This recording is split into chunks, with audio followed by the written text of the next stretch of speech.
this idea of forced swim experiment or forced swim tests. This is the time of producing new vaccine and medical treatments.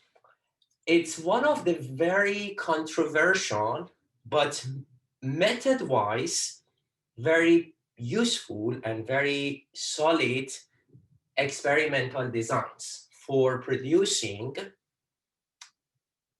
different type of, let's say, biologically rooted medicine. So the experiment works like this. It's a little bit cruel. It's not in favor of human rights, and that's why it has been highly controversial. So imagine that you have one, let's say, bottle of water, and then you put a rat into the water, and the rat starts climbing to get out of the water, of course, to escape from this unfavorable situation. You put 100 rats each in one bottle, and then by average, after 15 minutes, when they realize that they can't climb from the bottle, they just give up. And they don't die, but they became actually impaired. They sort of, give it up. And then it's kind of, suffering. And they float underwater. So 15 minutes is the time that is their threshold. Another group, 100 cases, each rat in one bottle, but then at the end of minute 14, you take them out from the water, you dry them up nicely and gently, give them food and treat them nicely, leave them for a couple of hours, and then put them into the same situation. The second time, they go not only for 15 minutes, they go for 20 minutes of trying to climb up. Why?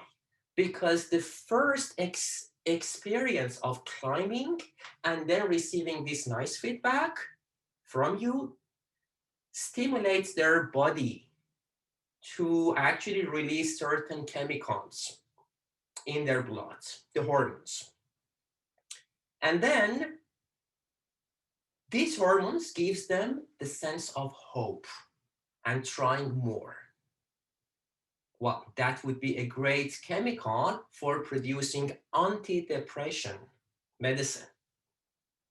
That's the way these, biological experiments push these rats to produce certain chemicals, which then can be actually extracted for producing antidepressant medicine. I mean, not that all antidepressant, pills or things that you may use is produced by this way, but that's one of the very, let's say, classic experiments. It's really bad for the human right, for the animal rights, but it's very effective.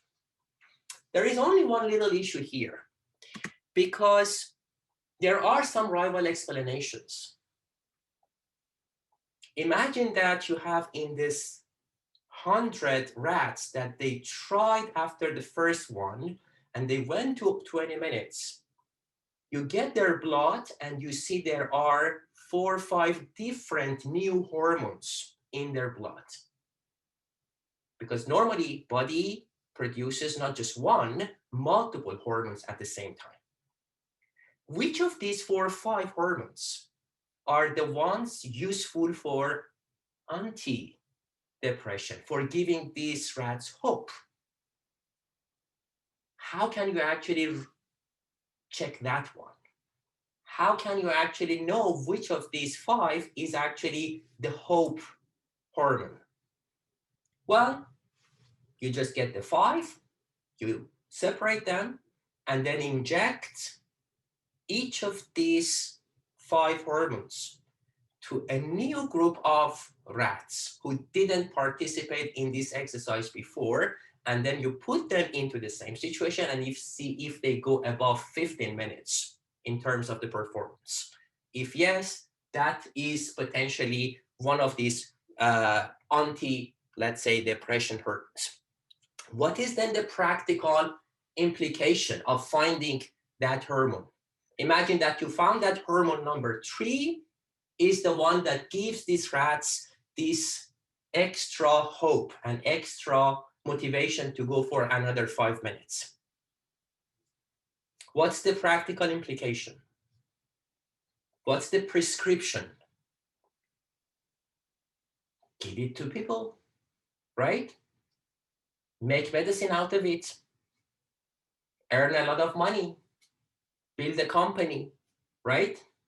I mean, by the way, it seems that for some type of dynamics, rats are closer to human body than monkeys. It's strange, but that's the case. But sure, so you are concerned about the external validity of this finding.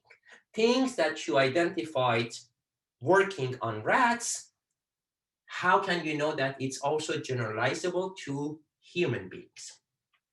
This is an example of crossing the boundary of experimental design. The thing that we discussed last time, one of the most powerful designs for explanation, and reaching to something that we call it more manipulative design. The design that actually gets into changing the reality, making something. Remember, the experiment is not necessarily producing something, it's controlling more. Here you are pushing the rats to produce something new. So that's basically the crossing boundary between the experimental design, which is mostly about understanding know-why, and getting into the idea of know-how. And that's basically the missing part, the four basically approach for establishing the causality. What's this fourth? That's basically the idea of trying to change and produce something, change something in the platform, in the organization, in human perception, in the workflow. And by changing that, understand how things happen and actually make something that is useful and effective. So that is the fourth approach that we didn't discuss because it's connected to what we are going to discuss today.